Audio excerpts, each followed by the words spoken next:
Hello all. இன்றைக்கி நம்ம வந்து கோல்டு மேலே கலர் பண்ணுறது எப்படின்னு பார்க்க போகிறோம். அதுக்கு வந்து நான் சிடி மார்க்கர்லேயே கலர் வாங்கியிருக்கேன். க்ரீனு, ரெட், ஓகேவா? பிளாக்கில் தான் நம்ம அவுட்லைன் வரைஞ்சோம். இப்போது நான் துண்டுக்கு என்ன பண்ணுறேன்னா, நம்ம வரைஞ்ச ஃப்ரீ ஹேண்ட் டிசைனோட சென்டரில், டிசைனோட நடுவில்லாம் வந்து நான் கலர் கொடுக்குறேன். ஓகேங்களா? இந்த மாதிரி க்ரீன் கலர் கொடுத்துக்கோங்க. ரெட் சாரீ போட்டிருக்கோங்க, க்ரீன் கலர் கொடுத்துக்கோங்க. க்ரீன் சாரீ போட்டிருக்கோங்க, ரெட் கலர் கொடுத்துக்கோங்க. இதில் கிளியராக இல்லைன்னா நான் பிக்சர்ஸ் வந்து பின்னாடி அட்டாச் பண்ணியிருக்கேன். டிசைனுக்கு, அந்த கொடி டிசைனுக்கு நடுவில் நான் கொடுக்குறேன். இதில்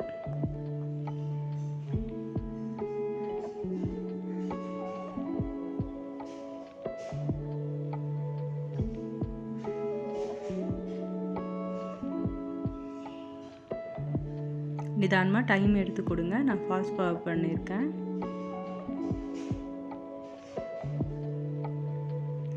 இந்த மாதிரி கொடுக்கணும். நம்ம துண்டுக்கு வந்து இந்த மாதிரியும் கொடுக்கலாம், கொடிக்கு நடுவுலையும் கொடுக்கலாம், இல்லை கொடி வந்து கோல்டில் விட்டுட்டு மற்ற இடங்கள் வந்து க்ரீனும் கொடுக்கலாம். என்னோட ஒப்பீனியன் என்னென்னா, நீங்கள் மற்ற இடத்துல கொடுத்தீங்கன்னா கோல்டு வந்து ஃபுல்லாக கவர் ஆகிடும். ஸோ கொடிக்கு நடுவில் கொடுத்தா நல்லாயிருக்கும். எலஃபேண்ட்டு கொடுக்குறப்போ நம்ம வந்து கொடி டிசைனை விட்டுட்டு சுற்றி கொடுப்போம். ஸோ தட் உங்களுக்கு ஒரு ஐடியா கிடைக்கும். அது பார்த்திங்கன்னா நெக்ஸ்ட்டு வந்து நான் எலஃபேண்ட்டு கொடுக்குறேன்.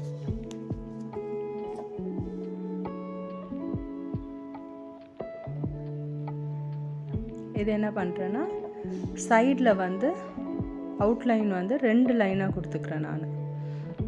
அந்த 2 லைன் கொடுத்துட்டு அதுக்கு நடுவில் வந்து நம்ம பெயிண்டில் ஒயிட் டாட்ஸ் வைப்போம். அதோட பிக்சரும் நான் வந்து பின்னாடி உங்களுக்கு அட்டாச் பண்ணியிருக்கேன். எல்லா லைன்ஸ்லையுமே வந்து அந்த சென்டர் பார்ட்டிஷன், துண்டில் சென்டர் பார்ட்டிஷன் எல்லாமே டபுள் லைன் கொடுத்துருக்கேன் நான். அதுக்கு நடுவில் ஒயிட் டாட்ஸ் வைக்கிற மாதிரி. இப்போது ப்ளவுஸில் வெறும் லைன் தான் போடுறேன் நான். ஓகேங்களா? பிளாக் கொடுக்க வேண்டாம் ப்ளவுஸ்க்கு, டைரெக்டாக க்ரீனில் லைன் போட்டுக்கலாம்.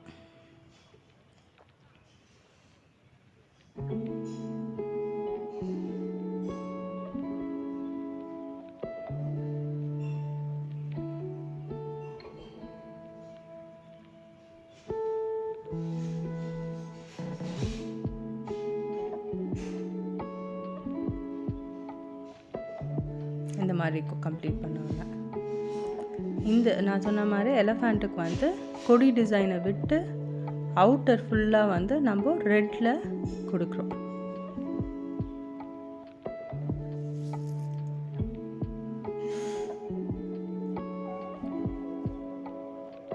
கிளாஸ் கலர்ஸ் யூஸ் பண்ண வேண்டாம். இதில் நீங்கள் இந்த மார்க்கர் யூஸ் பண்ணாலே போதுமாக இருக்கும்.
இப்போ நம்ம ஸ்டோனுக்கு பதிலாக நான் வந்து கிளாஸ் கலர்ஸ் யூஸ் பண்ணுறேன். ஓகேங்களா? ரெட் கலர் எடுத்திருக்கேன் நான்.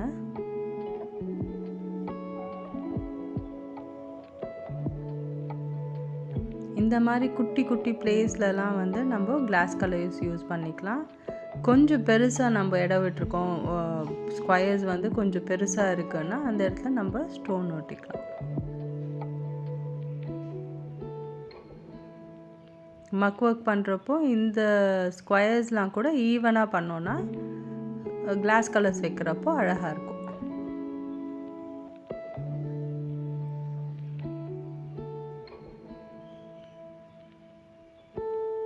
க்ரீன் கலர் எடுத்துக்கிறேன்.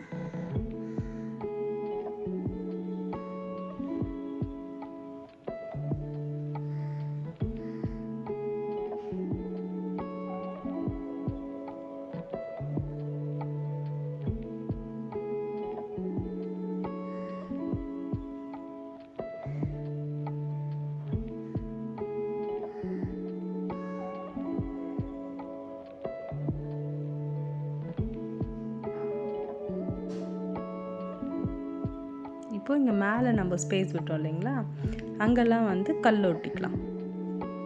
நான் சொல்லியிருந்தேன் இன்னொரு மாடலு மக்கு போடுறதுக்கு முன்னாடி, ஃபஸ்ட்டு மாடல் வந்து மக்கு போடுறதுக்கு முன்னாடி கல் ஒட்டிட்டு மேலே மக்கு ஊற்றி அதுக்கப்புறமா நம்ம லைன்ஸ் போட்டு பார்ட்டிஷன் பண்ணி அதுக்கப்புறம் கோல்டு ஓட்டுவோம். இது எப்படின்னா அந்த ஸ்பேஸை எம்டியாக விட்டுட்டு நம்ம வெறும் அந்த பார்ட்டிஷன் மட்டும் போட்டு அது மேலே கோல்ட் ஃபாயில் ஒட்டிட்டு அதுக்கப்புறம் லாஸ்ட்டாக கல் ஓட்டும்.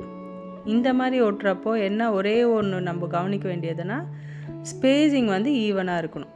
அந்த போடுற ஸ்கொயர்ஸ் வந்து ஈவனாக போட்டுட்டோன்னா நம்மளுக்கு வந்து ஒட்டிட்ட அப்புறம் நல்லாயிருக்கும் லுக்கு.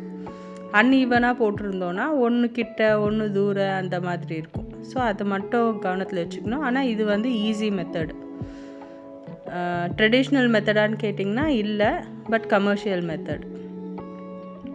நிறைய பிக்சர்ஸ் இப்போலாம் இந்த மாதிரி தான் வருது. ஸ்கொயர் ஸ்டோன்ஸும் ஒட்டுறாங்க, இந்த மாதிரி ரவுண்ட் ஸ்டோன்ஸும் நம்ம ஒட்டிக்கலாம். இது என்னென்னா நம்ம கல் ஓப்பன் பண்ணுவோம் இல்லைங்களா, கோல்டு ஒட்டிட்டு அந்த ப்ரொசீஜர் வந்து அவாய்ட் பண்ணலாம் இந்த மாதிரி பண்ணுறப்போ.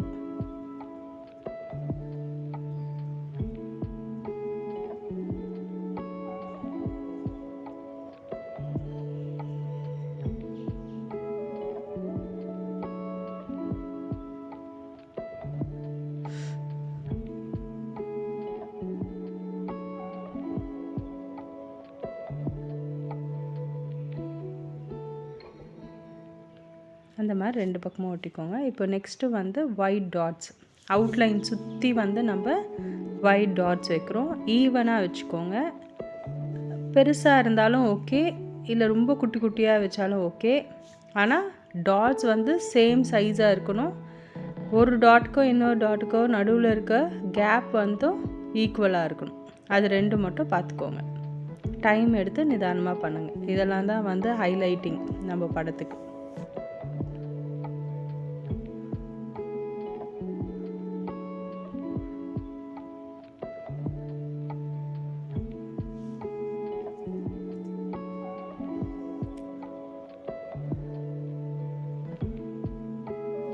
இங்கே வந்து அந்த ஜுவல்ஸ் கீழேயும் டாலர் கீழேயும் நான் ஒயிட் டாட் வச்சுருக்கேன். லோட்டஸ் மேலே ஒயிட் டாட் வருது. சைடு கீழெல்லாம் இதே மாதிரி ஒயிட் டாட் வைக்கணும். நம்ம எப்படி கம்ப்ளீட் பண்ணியிருக்கேன்னு பார்த்துக்கோங்க.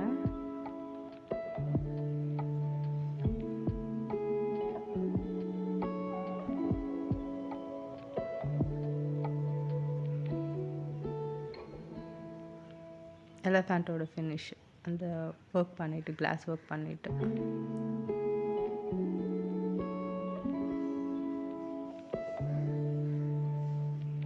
இங்கே பாருங்கள், துண்டுக்கு நடுவுலலாம் நான் ஒயிட் டாட்ஸ் கொடுத்துருக்கேன். அந்த மாதிரி கொடுங்க. இது வந்து நம்ம ஸ்டோன் ஒட்டினது.